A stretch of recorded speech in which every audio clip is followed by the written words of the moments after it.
Hello tout le monde. Derrière moi la croix de Lorraine. Ma femme m'a fait grâce d'une petite promenade seule. Et j'en profite parce que ça me vient à cœur de parler de ce verset dans 2 Corinthiens 3,18 où il est parlé qu'on contemple à visage découvert, à visage dévoilé, comme dans un miroir, la gloire du Seigneur, afin d'être changé, d'être transfiguré de gloire en gloire, comme celle de l'Esprit, le Seigneur lui-même. Plusieurs choses dans ce chapitre 3. On voit d'abord qu'il est parlé du ministère de la condamnation, du ministère de la loi, et ensuite du ministère de la justice, du ministère de la vie, du ministère de Christ. Et Paul avait bien compris que si même la gloire déjà de ce ministère d'accusation, de ce ministère de condamnation, que Moïse avait contemplé, que Moïse avait perçu, avait goûté avec son visage complètement imprégné de la gloire du Dieu dans un face-à-face, restait dans une impartition de gloire extérieure. Seul son visage avait été touché, avait été imprégné, et non pas de tout son être, et non pas tout son corps, parce que la gloire était imprégnée sur lui de l'extérieur. Cette gloire provenait de l'extérieur, cette gloire venait encore d'un Dieu extérieur, d'un face-à-face avec un Dieu extérieur.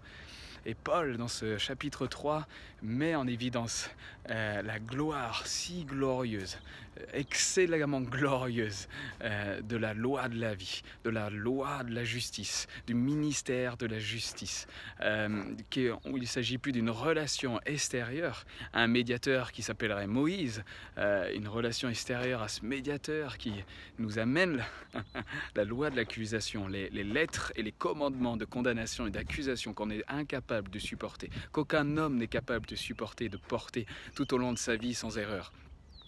Mais aujourd'hui, dans l'Église, quelle est notre relation avec notre médiateur, Jésus-Christ?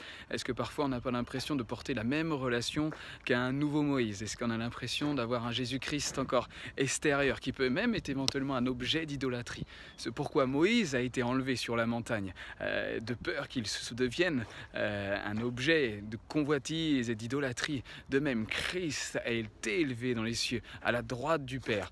Peut-être éventuellement pour pas que l'Église tombe dans l'idolâtrie de qui il est d'ailleurs, mais certainement et surtout parce que comme il va dire dans Jean 17, qu'il prie le Père que là où il sera, à la droite du Père, à la droite de Dieu, nous-mêmes nous soyons avec lui. Ça c'est une première chose, c'est un médiateur, non de relations extérieures qui nous amène une loi de l'extérieur vers nous, mais un médiateur qui nous transporte directement à la droite même de Dieu, qui nous transporte dans une loi complètement différente qu'on appelle même l'incarnation. Le fait que sa propre vie est incarnée en nous-mêmes, sa propre vie, la propre gloire qui est la sienne auprès de Dieu, et la gloire qui demeure en nous, qui demeure au-dedans de nous, le royaume des cieux au-dedans de nous, non plus comme une relation extérieure, un Dieu face à face, mais comme plutôt une relation intérieure, une contemplation intérieure, à visage dévoilé, à visage sans le voile que Moïse a dû se mettre pour éviter que le peuple soit effrayé de la fin de la gloire de la lettre et de la loi.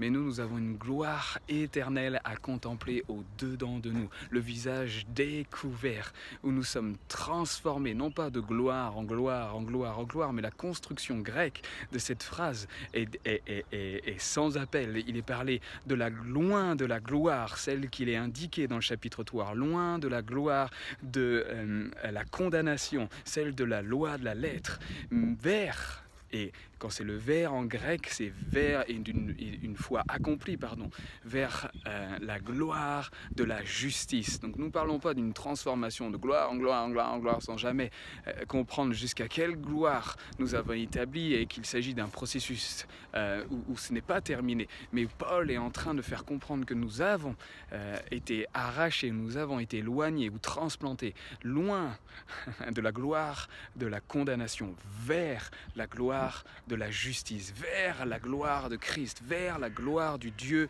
qui règne au-dedans de nous, vers la gloire que nous pouvons contempler à visage découvert, à visage sans le voile de l'incompréhension, sans le voile de l'ignorance, en posant notre regard intérieur vers la gloire qui demeure en nous.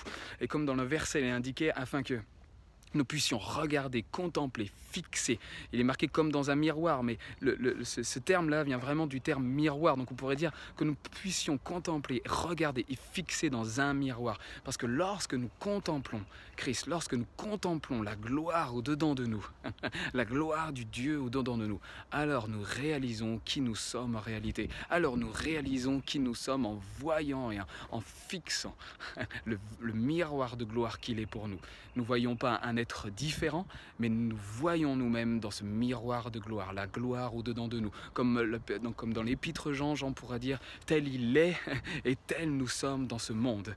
Voilà les amis, c'est une petite méditation sur cette contemplation intérieure pour fixer et pour réaliser qui nous sommes en réalité. Non dans une relation extérieure à un médiateur, mais substitué par un médiateur, homme entre Dieu et les hommes, Jésus-Christ, homme à la place même de Jésus-Christ, à la droite de Dieu, non pas seulement dans un face-à-face avec Dieu, si je peux dire, mais avec un face intérieur, avec la gloire même de Dieu, où nous portons dans ces vases d'argile que nous sommes incompréhensibles, la gloire si impressionnante, si insondable de Christ lui-même, de Dieu fait homme.